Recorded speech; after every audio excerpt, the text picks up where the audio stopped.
Back with closing trades right here on ET Now. While there's definitely panic about what Trump said overnight and the tariffs or fresh tariffs that he imposed on some other goods, there's also some resolution inside, it seems, and an Indian delegation visited the US on bilateral trade matters.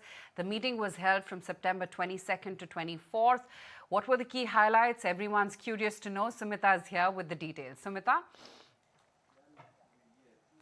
Absolutely, Aisha. In fact, the government of India has released a communication, and that communication essentially states that the delegation led by India's Union Commerce Minister Piyush Goyal traveled with the delegation from 22nd till the 24th. And of course, they met with representatives from the US government, including USTR Jamieson Greer, and also the ambassador designate to India, which is Sergio Gore. He is yet to assume office right here in India. We're given to understand from this communication that meetings went on a fruitful note. In fact, they were positive meetings, and in fact, it was understood, an understanding was arrived at between both the sides on fast-tracking these talks and fast-tracking these negotiations. In fact, the meetings were constructive. Various contours of the deal were held as well, and various engagements will continue in the future. Remember, this was the sixth round of talks that were held between India and the United States, which was essentially initially supposed to happen on August 25th. They were postponed, and then we did see on September 16th the team from the United States come to India for preliminary talks, and after that, this was the sixth round of negotiations.